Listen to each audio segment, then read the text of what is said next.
প্রিয় দর্শক প্রীতি ও শুভেচ্ছা নিয়ে শুরু করছি আজকে আমাদের এক নতুন প্রতিবেদন। তো দর্শক, আজকে তুলে ধরবো এমন এক অসহায় এক মেয়ের গল্প। তো যে মেয়ের নাম হচ্ছে ঝর্ণা, কিন্তু ঝর্ণার বয়সটা আছে 22 বছর।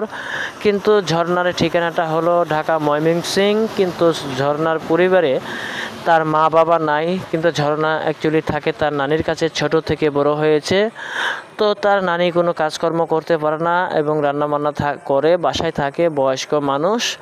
তো ঝর্ণা অ্যাকচুয়ালি মানুষের সেলাই মেশিনের কাজ করে এবং ঝর্ণা যতক্ষণে আনে ততক্ষণে খাই।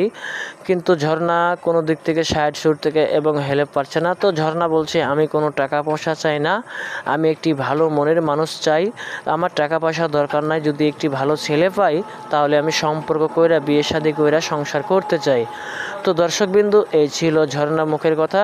তো ঝর্ণার সাথে যদি আপনারা যোগাযোগ করতে চান তো আমাদের ভিডিও স্ক্রিনের পরে নাম্বারটা থাকবে, তো আপনারা যোগাযোগ করতে পারবেন। তো দর্শক, প্রেম ভালোবাসা আপনাদের ব্যাপার। তো আসেন আমরা দেশের সেবা করি, 5 ওয়াক্ত নামাজ পড়ি। আর এরকম নতুন ভিডিও পাইতে আমার চ্যানেলটাকে সাবস্ক্রাইব করে রাখবেন, আমার পাশে থাকবেন। ধন্যবাদ। আসসালামু আলাইকুম।